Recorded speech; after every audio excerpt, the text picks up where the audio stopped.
ಸಾಯಿರಾಮ್. ಆತ್ಮೀಯ ವೀಕ್ಷಕ ಬಾಂಧವರಿಗೆಲ್ಲ ಇವತ್ತಿನ ಜೀವನಾಮೃತ ಕಾರ್ಯಕ್ರಮಕ್ಕೆ ಸ್ವಾಗತ ಸುಸ್ವಾಗತ. ವೀಕ್ಷಕರೇ, ನಿನ್ನೆ ಸಂಚಿಕೆಯಲ್ಲಿ ನಮಗೆ ಅಕಾಲ ಮೃತ್ಯು, ಘೋರ ಮೃತ್ಯು, ದುರ್ಮರಣಕ್ಕೆ ನಾವು ಯಾವ ರೀತಿ ತುತ್ತಾಗ್ತೀವಿ, ಅಧಿಕಾರ ಇದ್ದರೂ, ಹಣಬಲ ಇದ್ದರೂ, ಜನಬಲ ಇದ್ದರೂ, ಎಲ್ಲ ಇದ್ರೂ ಕೂಡ ನಮ್ಮ ಸಾವು ಒಂಥರ ಘೋರವಾಗಿ ನಡೆದೋಗ್ಬಿಡ್ತದೆ. ನೆನ್ನೆ ಸಂಚಿಕೆಯಲ್ಲಿ ಭಾಳಷ್ಟು ಉದಾಹರಣೆಗಳು ಕೊಟ್ಟು ನಾನು ನಿಮ್ಗೆ ತಿಳಿಸ್ಕೊಟ್ಟಿದ್ದೆ. ಮನುಷ್ಯನಿಗೆ ಹುಟ್ಟು ಸರಿ ಇಲ್ಲ ಅಂದರೂ ಸಾವು ಸರಿ ಇರಬೇಕು ಅನ್ನೋ ಒಂದು ಅರ್ಥದಲ್ಲಿ. ಯಾವುದೋ ಒಂದು ಕೆಟ್ಟ ನಕ್ಷತ್ರ ರಾಶಿಲೋ ಯಾವುದೋ ಹುಟ್ಟುಬಿಟ್ಟಿದ್ದೀವಿ ಅಂತ ಅನ್ಕೋತೀವಿ ನಾವು. ಅದಕ್ಕೆ ನಮ್ಗೆ ಇಷ್ಟು ಬಡತನ, ಇಷ್ಟೊಂದು ದರಿದ್ರ ಇದೆ ಅಂತ ಹೇಳ್ತೀವಿ. ಬಡತನ, ದರಿದ್ರ ಇದ್ರೂ ಕೂಡ ಸಾವು ಮಾತ್ರ ಒಳ್ಳೆ ಸಾವು ಬರಬೇಕು ಅನ್ನೋದಾಗಿದ್ದರೆ ಅದು ಪೂರ್ವಜನ್ಮದ ಸುಕೃತ ಮತ್ತು ಈ ಜನ್ಮದಲ್ಲಿ ಮಾಡುವಂಥ ಸಾಧನೆ, ಒಳ್ಳೆಯ ಸಾಧನೆ. ಆ ಸಾಧನೆ ಎಂದ್ರೇನು? ಪುಣ್ಯದ ಕೆಲಸನೂ ಮಾಡ್ಬೋದು, ದಾನ ಧರ್ಮ ಜಪತಪಗಳನ್ನು ಮಾಡುವಂಥದ್ದು. ಈ ಪುಣ್ಯ ಮಾರ್ಗದಲ್ಲಿ ಹೋದಾಗ ಅಂಥವ್ರಿಗೆ ಒಳ್ಳೆಯದ್ದೇ ಸಾವು ಬರುತ್ತೆ ವಿನಃ ಕೆಟ್ಟದ್ದು ಬರೋಕ್ಕೆ ಸಾಧ್ಯನೇ ಇಲ್ಲ. ಇದು ಲೋಕನುಡಿ, ಧರ್ಮದ ಒಂದು ರೂಲ್ ಅದು. ಇವತ್ತಿನ ಸಂಚಿಕೆಯಲ್ಲಿ ಕೆಲವರಿಗೆ ಆರೋಗ್ಯ ಸರಿ ಇಲ್ಲ, ಆರೋಗ್ಯದಿಂದಲೇ ಘೋರವಾದ ಮರಣ ಬಂದ್ಬಿಡುತ್ತೆ. ಸಂತೋಷ ಇಲ್ಲ, ಒಳ್ಳೆ ಆರೋಗ್ಯ ಇಲ್ಲ.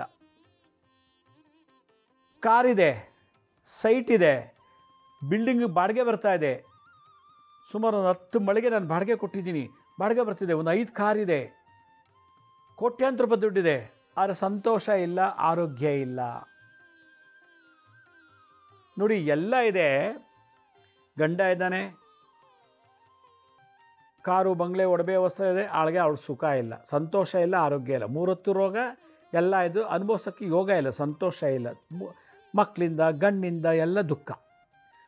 ಒಳ್ಳೆ ಹೆಂಡ್ತಿ ಇದ್ದಾನೆ, ಒಳ್ಳೆ ಹೆಂಡ್ತಿ ಆಯ್ಕೆ ಮಾಡ್ಕೊಂಡು ಮದುವೆ ಮಾಡ್ಕೊಂಡಿದ್ದಾನೆ, ಹೆಂಡ್ತಿ ಇದ್ದಾಳೆ, ಕಾರು ಬಂಗ್ಲೆ ಒಡವೆ ವಸ್ತ್ರ ಅಧಿಕಾರ ಜನಬಲ ಒಳ್ಳೆ ಉದ್ಯೋಗ ಅಥವಾ ವ್ಯಾಪಾರ ಎಲ್ಲ ಇದೆ, ಸಂತೋಷ ಇಲ್ಲ, ಆರೋಗ್ಯ ಇಲ್ಲ.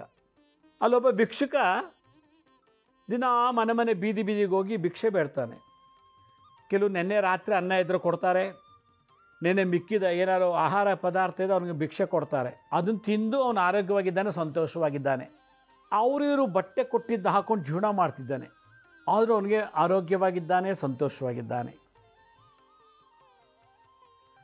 ಒಂದು ಹೆಂಗಸು 32 ವರ್ಷ 35 ವರ್ಷ ಹೆಂಗಸು ಒಂದು ದಿನ 5 ಮನೆಗೆ ಹೋಗಿ ಬಟ್ಟೆ ಒಗಿತಾಳೆ, ಪಾತ್ರೆ ತೊಳಿತಾಳೆ, ಕಸ ಗುಡಿಸ್ತಾಳೆ. ಯಾವುದೋ 2 ಮನೇಲಿ ಮಾತ್ರ ಅಡುಗೆ ಮಾಡ್ತಾಳೆ ಅಷ್ಟೇ. ಅವಳಿಗೆ ರೆಸ್ಟೇ ಇಲ್ಲ. ಗಂಡ ಕುಡ್ಕ ಅಂತೆ, ಮಗ ಸರಿ ಇಲ್ಲ, ಬೇರೆ ಮನೆಗೆ ಹೋಗಿ ಕಸ ಗುಡಿಸೋದು, ಪಾತ್ರೆ ತೊಳೆಯೋದು, ಬಟ್ಟೆ ತೊಳೆಯೋದು. ತಿಂಗಳಿಗೆ ಇಷ್ಟು ಅಂತ ಕೂಲಿ ಕೊಡ್ತಾರೆ, ತೊಗೊಂಬಂದು ಗಂಡನ್ನು ಮಕ್ಕಳನ್ನ ಸಾಕ್ತಾಳೆ. ಆದರೂ ಅವಳು ಆರೋಗ್ಯವಾಗಿ ಸಂತೋಷವಾಗಿದ್ದಾಳೆ. ಅವಳ ಹತ್ರ ಕಾರಿಲ್ಲ, ಬಂಗ್ಲೆ ಇಲ್ಲ, ಒಡವೆ ವಸ್ತ್ರ ಐಡೂರು ಏನೂ ಇಲ್ಲ, ಆದರೂ ಸಂತೋಷವಾಗಿದ್ದಾಳೆ.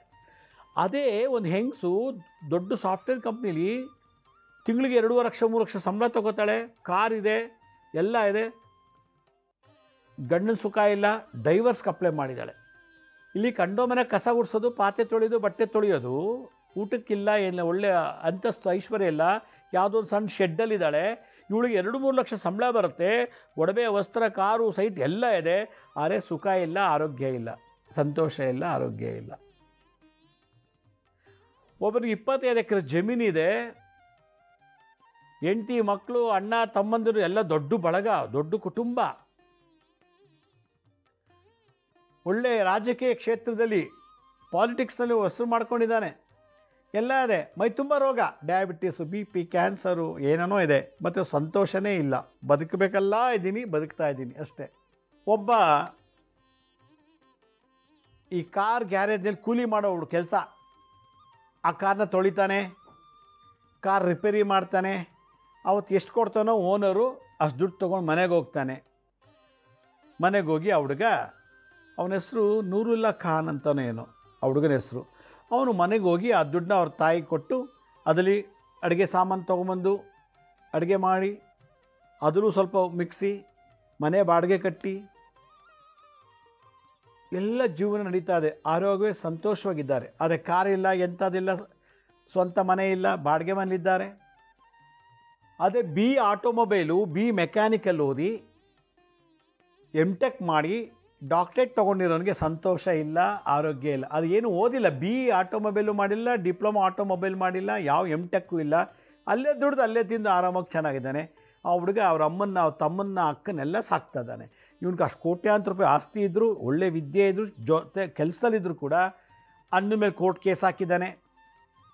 ಸ್ವಂತ ಅಪ್ಪ ಅಮ್ಮನ ಮೇಲೆ ಕೇಸ್ ಹಾಕಿದ್ದಾನೆ. ಯಾರು ಇಂಜಿನಿಯರ್ ಓದಿ ಟೆಕ್ ಮಾಡಿ PhD ಮಾಡಿರೋನು ತಮ್ಮನ ಮೇಲೆ, ಅಪ್ಪ ಅಮ್ಮನ ಮೇಲೆ ಯಾವುದೋ ಒಂದು ಜಮೀನು, ಒಂದು ಬಿಲ್ಡಿಂಗೋಸ್ಕರ ಕೇಸ್ ಹಾಕಿ ಎಲ್ಲರೂ ಕೋರ್ಟ್ಗೆ ಅಲಿಸಿ ನಿಲ್ಲಿಸ್ತಾ ಇದ್ದಾನೆ. ಅಷ್ಟು ಆಸ್ತಿ ಇದ್ದರೂ ಕೋರ್ಟ್ಗೆ ಹೋಗೋದು ತಪ್ಪಲಿಲ್ಲ, ಅಷ್ಟು ಆಸ್ತಿ ಇದ್ರೂ ನಿದ್ದೆ ಬರ್ತಿಲ್ಲ, ಅಷ್ಟೆಲ್ಲ ಇದ್ರೂ ಕೂಡ ತಂದೆ ತಾಯಿ ಆಶೀರ್ವಾದ ಇಲ್ಲ, ಅಣ್ಣ ತಮ್ಮಂದಿರ ಬಾಂಧವ್ಯ ಇಲ್ಲ, ಸುಖ ಕುಟುಂಬದಲ್ಲಿ ಸಂತೋಷ ಇಲ್ಲ. ಅವ್ನು ಕೋರ್ಟ್ ಕೇಸ್ ಹಾಕಿದನಲ್ಲ ಅಪ್ಪನ ಮೇಲೆ, ಅಣ್ಣ ತಮ್ಮಂದಿರ ಮೇಲೆ, ಅವನಿಗೆ BP ಶುಗರು ಎಲ್ಲ ಇದೆ, ಹೆಚ್ಕೋದು ಕೂರೋಕ್ಕಾಗಲ್ಲ, ಪೈಲ್ಸ್ ಅಂತ ಅವನಿಗೆ. ಇದೆಲ್ಲ ನೀವು ಗಮನಿಸಿದಾಗ ಆರೋಗ್ಯ ಮುಖ್ಯನಾ, ಕೋಟ್ಯಾಂತರ ರೂಪಾಯಿ ಆಸ್ತಿ ಮುಖ್ಯನಾ? ಅಣ್ಣ ತಮ್ಮ ಅಕ್ಕ ತಂಗಿ ಬಂಧು ಬಳಗ ಎಲ್ಲ ಇದ್ದಾರೆ, ಬಟ್ ಎಲ್ಲರೂ ಶತ್ರು, ಯಾರಿಂದಲೂ ಸಂತೋಷ ಇಲ್ಲ. ಹೆಂಡತಿಯಿಂದ ಸಂತೋಷ ಇಲ್ಲ, ಡೈವರ್ಸ್ ಕೇಸ್ ಹಾಕಿದ್ದಾಳೆ. ಗಂಡನಿಂದ ಸಂತೋಷ ಇಲ್ಲ, ಹೆಂಡತಿ ಇದು ಇನ್ನೊಬ್ಬ ಜೊತೆ ಹೋಗು ಅವನು ಓಡಾಡ್ಕೊಂಡು ಸಂಸಾರ ಮಾಡ್ತೀನಿ ಅಂತ, ಅಲ್ಲೂ ಸಂತೋಷ ಇಲ್ಲ. ಮಕ್ಕಳು, ಒಬ್ಬ ಡ್ರಗ್ಸ್ ತಗೋತಾನೆ, ಇನ್ನೊಬ್ಳು ಕುಡಿತಾಳೆ, ಮಕ್ಕಳಲ್ಲೂ ದೋಷ, ಮಕ್ಕಳಿಂದನೂ ಸಂತೋಷ ಇಲ್ಲ. ಈ ಮನೆಯಲ್ಲಿ ದೊಡ್ಡವರು ಸರಿ ಇಲ್ಲ, ಅಣ್ಣ ತಮ್ಮಂದಿರು ಕೋರ್ಟ್ ಕೇಸು, ಪೊಲೀಸ್ ಕೇಸು, ಅಕ್ಕಪಕ್ಕದವ್ರು ಮಾಟಮಂತ ತಂತ್ರ ಪ್ರಯೋಗ, ಬಂಧು ಮಿತ್ರರೆಲ್ಲರೂ ಇದ್ದಾರೆ, ಆರೋಗ್ಯ ಇಲ್ಲ, ಸಂತೋಷ ಇಲ್ಲ. ಎರಡೇ ಫಾರ್ಮುಲಾ, ಆರೋಗ್ಯ ಇಲ್ಲ, ಎಲ್ಲರೂ ಇದ್ದರೂ ಸಂತೋಷ ಇಲ್ಲ, ಎಲ್ಲ ಇದ್ದು ಸಂತೋಷ ಇಲ್ಲ. ಎಲ್ಲರೂ ಬಂಧು ಮಿತ್ರರು, ಕುಟುಂಬ ಎಲ್ಲ ದೊಡ್ಡ ಕುಟುಂಬ, ಗಂಡನ ಕಡೆ ದೊಡ್ಡ ಕುಟುಂಬ, ಹೆಂಡತಿದು ಎಲ್ಲರೂ ಇದ್ದಾರೆ, ಬಟ್ ಅವರೆಲ್ಲರೂ ಶತ್ರುಗಳೇ. ಅವ್ರು ಯಾರು ಸಂತೋಷ ಕೊಡೋರೇ ಇಲ್ವಲ್ಲ ನಮ್ಮ ಕುಟುಂಬದಲ್ಲಿ. ಕಾರು, ಸೈಟು, ಮನೆ, ಬಂಗ್ಲೆ, ಕೋಟ್ಯಾಂತರ ರೂಪಾಯಿ ಆಸ್ತಿದು ಕೂಡ ಆರೋಗ್ಯ ಎಲ್ಲ, ಸಂತೋಷ ಇಲ್ಲ ಅಂದರೆ ಇದು ಒಂದು ಬದುಕ, ಇದು ಒಂದು ಜೀವನನ? ನನ್ನ ಹತ್ರ ಸುಮಾರು ಈಗ 48 ವರ್ಷದಿಂದ ಬೀದಿ ಕಸ ಗುಡಿಸೋನಂದು ಹಿಡ್ದು ತರಕಾರಿ ಮಾರೋನು, ಅಕ್ಕಿ ಮಾರೋನು, ಎಳ್ನೀರು ಮಾರೋನು, ಹೂ ಮಾರೋನು, ಪೇಂಟ್ ಮಾಡೋರು, ಅಲ್ಲೇ ದುಡ್ದು ಅಲ್ಲೇ ತಿನ್ನೋರು, ಕೋಟ್ಯಾಂತರ ರೂಪಾಯಿ ಆಸ್ತಿ ಇರೋರು, ಮಂತ್ರಿಗಳು, ಮಿನಿಸ್ಟ್ರು ಎಲ್ಲ ಥರ ಬಂದು ಹೋಗಿದ್ದಾರೆ. ಇವನ್ನೆಲ್ಲ ಗಮನಿಸಿದಾಗ ನನಗೆ ಕಲ್ತಂಥ ಪಾಠ ಏನಂದರೆ, ನನ್ನ ಹತ್ರ ಬರೋ ಜನರೇ ನನಗೆ ಪಾಠ ಕಲಿಸಿದ್ದಾರೆ. ಯಾಕಂದರೆ ನನಗೊಂದು ಅರಿವು, ಜ್ಞಾನ ಬಂತು. ಏನರ್ಥ? ಕೋಟ್ಯಾಂತರ ರೂಪಾಯಿ ಆಸ್ತಿ ಇದೆ, ಪದವಿ ಇದೆ, ಎಲ್ಲ ಇದೆ, ಆರೋಗ್ಯ ಸಂತೋಷ ಇಲ್ವಲ್ಲ. ಅದು ಇವನಿಗೆ ತರಕಾರಿ ಕಸ ಗುಡಿಸೋನು, ಮತ್ತು ಬೀದಿಲಿ ಹಣ್ಣು ಮಾರೋನು, ಹೂ ಮಾರೋನು, ಎಳ್ನೀರು ಮಾರೋನಿಗೆ ಎಷ್ಟು ಚೆನ್ನಾಗಿ ಹೆಂಡತಿ ಮಕ್ಕಳ ಜೊತೆ ಆನಂದವಾಗಿ ಇದ್ಕೊಂಡು ಆ ಟೂರು ಈ ಟೂರು ಸಾಲ ಮಾಡ್ಕೊಂಡಾದ್ರೂ ಹೆಂಡತಿ ಮಕ್ಕಳ ಜೊತೆ ಸಂತೋಷವಾಗಿದ್ದಾನೆ. ಅಳಸು ಪಳಸು ತಿಂದೋ, ಒಂದೊತ್ತು ತಿಂದೋ, ಎರಡೊತ್ತು ತಿಂದೋ ಆರೋಗ್ಯವಾಗಿದ್ದಾನೆ ಗಟ್ಟಿಮುಟ್ಟಾಗಿ. 80-90 ವರ್ಷ, ಇವ್ರು 30-40 25 ಒಳಗೆ ದಾಟೋ ವರ್ಷದೊಳಗೆ ಸತ್ತೋಗ್ಬಿಡ್ತಾರೆ. ಆರೋಗ್ಯ ಇಲ್ಲ. ಕ್ಯಾನ್ಸರ್ ಅಂತೆ, ಏಡ್ಸ್, ಈಗಂತೂ ಏಡ್ಸ್ ಅಂತೂ ಸಿಕ್ಕಾಬಟ್ಟೆ. ಹಣ ಇದ್ದವ್ರಿಗೆಲ್ಲ ಏಡ್ಸ್ ಇದೆ ಅಂತ ಅಂತಾರೆ. ಈಗ ಏನು ಶೋಕಿ, HIV ಬಂತು, ಮುಗಿದೋಯ್ತು. ಹೀಗೆ ಆರೋಗ್ಯನೇ ಕೆಟ್ಟೋಯ್ತು. 50 ಎಕರೆ ಜಮೀನು ತೊಗೊಂಡು ಏನು ಮಾಡಲಿ? ಉಪ್ಪು ತಿನ್ನೋಕ್ಕಾಗಲ್ಲ, BP, ಖಾರ ತಿನ್ನೋಕ್ಕಾಗಲ್ಲ, ಗ್ಯಾಸ್ ಟ್ರಬಲ್, ಸಿಹಿ ತಿನ್ನೋಕ್ಕಾಗಲ್ಲ, ಸಕ್ಕರೆ ಕಾಯಿಲೆ, ಕೆಳಗೆ ಕೂತ್ಕೊಳ್ಳೋಕ್ಕಾಗಲ್ಲ, ಪೈಲ್ಸ್ ರೋಗ, ಆರ್ಥರೈಟಿಸು, ಮಂಡಿ ನೋವು, ಪಾದ ಎಲ್ಲ ನೋವು. ನೋಡಿದ್ರೆ ಕೋಟ್ಯಾಂತರ ರೂಪಾಯಿ ಆಸ್ತಿ ಇದೆ. ಈ ಕೋಟ್ಯಾಂತರ ರೂಪಾಯಿ ಆಸ್ತಿ ನನಗೆ ಆರೋಗ್ಯ ಕೊಡಲಿಲ್ಲ ಅಂದರೆ ಆ ಆಸ್ತಿ ಇದ್ದಷ್ಟು ಹೋದ್ರಷ್ಟು. ದಿನ 4 ಹೊತ್ತು ತಿಂದರೂ ಕೂಡ ನನಗೆ 108 ರೋಗ ಅಂದರೆ ಅದು ಊಟದ ತಿಂದ್ರಷ್ಟು ಬಿಟ್ಟರಷ್ಟು. ಇದನ್ನೆಲ್ಲ ನಾವು ಭಾಳ ಆಳವಾಗಿ ಡೀಪವಾಗಿ ಚಿಂತನೆ ಮಾಡಿದಾಗ ಎಲ್ಲೋ ಒಂದು ಶಕ್ತಿ ನಮ್ಮನ್ನು ತಡೀತಾ ಇದೆ. ಆ ಶಕ್ತಿಯೇ ನಮಗೆ ಒಳ್ಳೆಯ ಆರೋಗ್ಯ ಕೊಡ್ತಿಲ್ಲ. ಆ ಶಕ್ತಿಯೇ ನಮಗೆ ಇರೋ ಆಸ್ತಿನಲ್ಲಿ ಸುಖ ಪಡೋಷ್ಟು ಯೋಗ ನಮ್ಮಲ್ಲಿ ಇಲ್ಲ. ಯಾವುದು ಆ ಶಕ್ತಿ ಅಂತಂದರೆ ಗುರು ಶಾಪ. ಗುರುಗಳಿಂದ ಬಂದಂಥ ಒಂದು ದೊಡ್ಡ ಶಾಪ. ಎಷ್ಟೋ ಜನ, ಕೋಟ್ಯಾಂತರ ಜನ ಎಲ್ಲ ಇದೆ, ಸತ್ತ ಮೇಲೆ 300 ಪಾಲಾಗ್ಬಿಡ್ತದೆ. ಗುರು ಶಾಪ ಇದ್ದರೆ ಆ ಆಸ್ತಿ ಸ್ಥಿರ ಆಸ್ತಿ ಆಗೋದಿಲ್ಲ. ವಿಸರ್ಜನಾ ಆಸ್ತಿ ಅಂತ ಕರೀತಾರೆ. ಅದಕ್ಕೆ ವಿಸರ್ಜನೆ ಅಂದರೆ ಅಲ್ಲೆಲ್ಲ ಹೊಟ್ಟೋಗ್ಬಿಡ್ತದೆ. ಅವನು ಒತ್ತುವರಿ ಮಾಡೋ ಒಂದು 50 ಎಕರೆ ತೊಗೊಂಡ, ಅಲ್ಲಿ ಲೂಟಿಯಾಗಿ ಏನೋ ಒಂದು ಹೋಯ್ತು, ಅಲ್ಲಿ ಕಳ್ತನಾಗಿ ಎಲ್ಲ ಕಳ್ಕೊಂಡ್ರು, ಎಲ್ಲ ಹೊಟ್ಟೋಗ್ಬಿಡ್ತದೆ. ಉದಾಹರಣೆಗೆ ವಿಜಯ ಮಲ್ಯ ಹೇಗಿದ್ದರು, ಹೇಗಾದರು, ಯಾವ ಲೆವೆಲಿತ್ತು ಅವ್ರ ಬದುಕು, ಕೊನೆಗೆ ಯಾವ ಲೆವೆಲ್ಗೆ ಹೊಟ್ಟೋಯ್ತು. ಭಾಳಷ್ಟು ರಾಜಕಾರಣಿಗಳಲ್ಲಿ ನಾವು ನೋಡಿದ್ದೀವಿ, ಹೇಗಿದ್ದರು ಹೆಂಗಿದ್ದರು, ಕೊನೆಗೆ ಅವ್ರು ಜೈಲಿಗೆಲ್ಲ ಹೋಗಿ ಎಲ್ಲ ಮಾನ ಹಾನ ಎಲ್ಲ ಕಳ್ಕೊಂಡು ಕೊನೆಗೆ ಎಲ್ಲ ಕಳ್ಕೊಂಡು ಇವತ್ತು ಅವ್ರಿಗೆ ಇದ್ದಾರೆ ಅಷ್ಟೇ, ಆದರೆ ಸಮಾಜ ಗೌರವಿಸಲ್ಲ. ಸಮಾಜದಿಂದಲೂ ಆಶೀರ್ವಾದ ಆಗಬೇಕು, ಕುಟುಂಬದವರಿಂದಲೂ ಆಶೀರ್ವಾದ ಆಗಬೇಕು, ನಾವು ಮಾಡೋಂಥ ಪುಣ್ಯ ಕೆಲಸಗಳಲ್ಲೂ ಕೂಡ ನಮಗೆ ಆಶೀರ್ವಾದ ಲಭ್ಯ ಆಗಬೇಕು, ಪುಣ್ಯ ಪ್ರಾಪ್ತಿ ಆಗಬೇಕು. ಆಗಲೇ ನಮಗೆ ಆರೋಗ್ಯ ಸಂತೋಷ ಸಿಗೋದು. ತಟ್ಟೆ ತುಂಬ ಸ್ವೀಟ್ ಇಟ್ಟಿದ್ದಾರೆ, ಆದರೆ ನಂಗೆ ತಿನ್ನೋಕ್ಕೆ ಆಸೆ, ಅದರ ಕಾಯಿಲೆ, ಸಕ್ಕರೆ ಕಾಯಿಲೆ. ಅಯ್ಯೋ ಒಳ್ಳೊಳ್ಳೆ ಚೆನ್ನಾಗಿ ಐಟಮ್ ಮಾಡಿದ್ದಾರೆ, ಎಣ್ಣೆಲಿ ಪೂರಿ ಬಜ್ಜಿ ಎಲ್ಲ ತಿನ್ನೋಕ್ಕೆ ಆಸೆ, ಗ್ಯಾಸ್ ಟ್ರಬಲ್ಲು. 10 ನಿಮಿಷ ಸುಮ್ಮನೆ ಕೂತ್ಕೊಳ್ಳೋಕ್ಕಾಗಲ್ಲ, ಯಾಕೆಂದರೆ ಪೈಲ್ಸ್ ರೋಗ, ಮಂಡಿ ನೋವು, ನಿಲ್ಲಕ್ಕಾಗಲ್ಲ, ಕೂರೋಕ್ಕಾಗಲ್ಲ, ಚಾಚಕ್ಕಾಗಲ್ಲ, ಎಲ್ಲ ಇದೆ. ನಂಗೆ ಈ ಥರ ನೋವಿದ್ದಾಗಲ್ಲ, 50 ಕೋಟಿ ಇಟ್ಟರೆ ದುಡ್ಡು ಮುಖ್ಯನೋ ಆರೋಗ್ಯ ಮುಖ್ಯನೋ ಅಂದಾಗ ನಂಗೆ ಆರೋಗ್ಯ ಮುಖ್ಯ ಅನಿಸುತ್ತೆ. ಯಾಕಂದರೆ ಮಂಡಿ ನೋವು, ಕೂರೋಕ್ಕಾಗಲ್ಲ, ಎಲ್ಲ ಇದೆ. ಅದೇನು 500 ರೂಪಾಯಿ ನೋಟ್ ತಿನ್ನೋಕ್ಕಾಗತ್ತಾ? 100 ರೂಪಾಯಿ ನೋಟನ್ನ ಕರೆದುಬಿಟ್ಟು ಬಜ್ಜಿ ಮಾಡ್ಕೊಂಡು ತಿನ್ನೋಕ್ಕಾಗತ್ತಾ? ಇಲ್ಲ ಅಲ್ಲ. ಎಲ್ಲ ಇದ್ದು ಅನುಭವಿಸೋಕೆ ಬಿಡ್ತಿಲ್ಲ ಅಂದರೆ ಗುರು ಶಾಪ. ಚೆನ್ನಾಗಿ ತಿಂತೀವಿ, 4 ಹೊತ್ತು ಒಳ್ಳೆ ಏನು ಅಳಸು ಪಳಸು ತಿನ್ನಲ್ಲ, ಒಳ್ಳೊಳ್ಳೆ ಪದಾರ್ಥನ ಒಳ್ಳೆ ಹೈಜೆನಿಕ್ ತಿಂಡಿ ತಿಂದು ಎಲ್ಲ ಊಟ ಮಾಡ್ತೀವಿ, ಆದರೂ ನೋವು, ಮೈತುಂಬ ರೋಗ ಅಂದರೆ ಗುರು ಶಾಪ. ಶುಕ್ರ ಭೋಗಕಾರಕ, ಶುಕ್ರ ಗ್ರಹ ಭೋಗ, ಕಾರು ಬಂಗ್ಲೆ ಮನೆ ಸೈಟು ಒಡವೆ ಇವೆಲ್ಲ ಭೋಗಗಳು. ಅದನ್ನು ಅನುಭವಿಸೋಷ್ಟು ತಾಕತ್ತು ಜ್ಞಾನ ಕೊಡಬೇಕಾದದ್ದು ಗುರುಗ್ರಹ. ಗುರುವನ್ನು ಬೈದಿದ್ರೆ, ಗುರುಗಳನ್ನು ಹೀಯಾಡಿಸಿದ್ರೆ, ಗುರುಗಳ ಮನಸ್ಸನ್ನು ನೋಯಿಸಿದರೆ, ಗುರುಗಳ ಬಗ್ಗೆ ಅಪಪ್ರಚಾರ ಮಾಡಿದರೆ ಎಲ್ಲ ಬಂದ್ ಮಾಡಿಬಿಡ್ತಾನೆ, ಎಲ್ಲ ಕೊಟ್ಟಿರ್ತಾನೆ. ಜಿಲೇಬಿ, ಲಡ್ಡು, ಮೈಸೂರು ಪಾಕು, ಜಾಮೂನ್ ಎಲ್ಲ ಮುಂದೆ, ನೋಡೋಕ್ಕೆ ಶೋ ಅಷ್ಟೇ, ತಿನ್ನೋಕ್ಕಾಗಲ್ಲ. ಸಕ್ಕರೆ ಕಾಯಿಲೆ, ಉಪ್ಪು ಕಮ್ಮಿ ಹಾಕಬೇಕು, ಉಪ್ಪು ಬೇಡ, ಉಪ್ಪು ಬೇಡ. ಉಪ್ಪು ತಿಂತು ಅಂದರೆ ಬಿ ಪಿ 120/80 ಇದ್ದದ್ದು ಜಾಸ್ತಿ ಆಗಿಬಿಡ್ತದೆ. ಅಯ್ಯೋ ಆವಾಗ ಬಿ ಪಿ ಜಾಸ್ತಿ ಆಯಿತು ಕೇಳಬೇಕಾ? ಖಾರ, ಗ್ಯಾಸ್ಟ್ರೇಟಿಕ್ಕು, ಗ್ಯಾಸ್ ಟ್ರಬಲ್ಲು, ಎಲ್ಲ ನೋಡ್ಕೊಂಡು ತೃಪ್ತಿ ಪಡಬೇಕು. ಅನುಭವಿಸಿ ತೃಪ್ತಿ ಪಡುವಂಥ ಯೋಗ ಕಳ್ಕೊಂಬಿಟ್ಟಿರ್ತಾನೆ. ಅನುಭವಿಸಕ್ಕೆ ಕೊಡೋ ಶಕ್ತಿ ಗುರುಗ್ರಹ. ಯಾವ ಗುರುವಿಗೆ ಮನಸ್ಸನ್ನು ನೋಯಿಸಿದ್ರೋ ಆಗ ನಿಮ್ಗೆ ಆರೋಗ್ಯ ಕೆಟ್ಟೋಗುತ್ತೆ. ಯಾವ ಬಾಯಿಂದ ಗುರುಗಳ ಬಗ್ಗೆ ಕೆಟ್ಟ ಮಾತಾಡ್ತೀರೋ ಆಗ ಆರೋಗ್ಯ ಕೆಟ್ಟೋಗುತ್ತೆ. ಯಾವಾಗ ಗುರುಗೆ ಸಂಬಂಧಪಟ್ಟಂತೆ ವಿಚಾರದಲ್ಲಿ ತಲೆ ಹಾಕಿ ಅಥವಾ ಅವ್ರು ಸಂಬಂಧಪಟ್ಟಂಥ ವಸ್ತುಗಳ ಮೇಲೆ ಅಥವಾ ಯಾವುದೋ ಒಂದು ಭೂಮಿ ಮೇಲೆ ಯಾವುದೋ ಒಂದು ವಿಚಾರದ ಮೇಲೆ ಅವ್ರಿಗೆ ಆಘಾತ ನೋವನ್ನು ಉಂಟು ಮಾಡಿದರೆ ನಿಮಗೆ ಎಷ್ಟೇ ಆಸ್ತಿ ಇದ್ದರೂ ಅನುಭವಿಸೋಕ್ಕಾಗೋದಿಲ್ಲ. ನೀವು ಸತ್ತ ಮೇಲೆ ಅದು ಬೇರೆಯವ್ರ ಪಾಲಾಗ್ಬಿಡ್ತದೆ. ನಮ್ಮ ದೇಶದಲ್ಲಿ ಭಾಳಷ್ಟು ಜನ ಆಗರ್ಭ ಶ್ರೀಮಂತರು ಇವತ್ತು ಭಿಕ್ಷೆ ಬೇಡ್ತಾ ಇದ್ದಾರೆ ಗುರುಶಾಪದಿಂದ. ಎಷ್ಟೋ ಜನ ಆಗರ್ಭ ಶ್ರೀಮಂತರು ದೇಶನೇ ಬಿಟ್ಟು ಹೊಟ್ಟೋಗಿದ್ದಾರೆ, ಅರೆಸ್ಟ್ ಮಾಡ್ತಾರೆ ಅಂತೇಳಿ. ಆ ಲೆವೆಲ್ ತಂದಿಡುತ್ತೆ ಗುರುಶಾಪ. ಜೀವ ಅಂದರೆ ಆತ್ಮ ಪವಿತ್ರ ಆದಷ್ಟು ವಿಖ್ಯಾತರಾಗ್ತೀವಿ. ಆತ್ಮವೇ ಅಪವಿತ್ರವಾದಷ್ಟು ಬೀದಿ ಭಿಕಾರಿ ಆಗಿಬಿಡ್ತೀವಿ. ಕೇರ ಫುಟ್ಪಾತಿಗೆ ತಂದು ನಿಲ್ಲಿಸ್ಬಿಡ್ತದೆ. ಅಷ್ಟು ಕ್ರೂರವಾದದ್ದು ಗುರುಶಾಪ. ಆದ್ದರಿಂದ ನಮ್ಮ ಜಾತಕದಲ್ಲಿ ಈ ಜನ್ಮದಲ್ಲೋ ಅಥವಾ ಹಿಂದಿನ ಜನ್ಮದಲ್ಲೋ, ಈ ಜನ್ಮದಲ್ಲಿ ಯಾರ್ಯಾರು ಗುರುಗಳ ಬಗ್ಗೆ ಕೆಟ್ಟ ಮಾತಾಡಿದರೆ, ಕೆಟ್ಟ ಪ್ರಚಾರ ಮಾಡಿದರೆ, ಅವ್ರ ಬಗ್ಗೆ ತುಂಬ ಅವಹೇಳನ ಮಾಡಿದರೆ, ಅವ್ರಿಗೆ ತೊಂದರೆ ಕೊಟ್ಟಿದ್ದರೆ, ಅವತ್ತಿನಿಂದ ಆ ಗೋತ್ರಕ್ಕೆ ಗುರುಶಾಪ ಬಂದುಬಿಡ್ತು. ಈಗ ನಾನು ಗುರುಗಳಿಗೆ ಕೆಟ್ಟ ಮಾತಾಡಿದರೆ, ಕೆಟ್ಟ ಬೈದಿದ್ರೆ, ಅವ್ರ ಬಗ್ಗೆ ಅಪಪ್ರಚಾರ ಮಾಡಿದರೆ, ನನ್ನ ಮಕ್ಕಳು ಮೊಮ್ಮಕ್ಕಳಿಗೆಲ್ಲ ನನ್ನಿಂದ ಗುರುಶಾಪ ಬಂತು ಆ ನನ್ನ ಗೋತ್ರದಲ್ಲಿ. ಹಿಂದಿರಲಿಲ್ಲ. ನಮ್ಮ ಒಳ್ಳೆ ಅಪ್ಪ ದೊಡ್ಡ ಅಧಿಕಾರಿ, ನಮ್ಮ ಮುತ್ತಾತ ಒಳ್ಳೆ ಅಧಿಕಾರಿ, ಒಳ್ಳೆ ಚೆನ್ನಾಗಿ ಓದಿ ಪಂಡಿತರು, ಪಾಮರರಾಗಿದ್ದರು.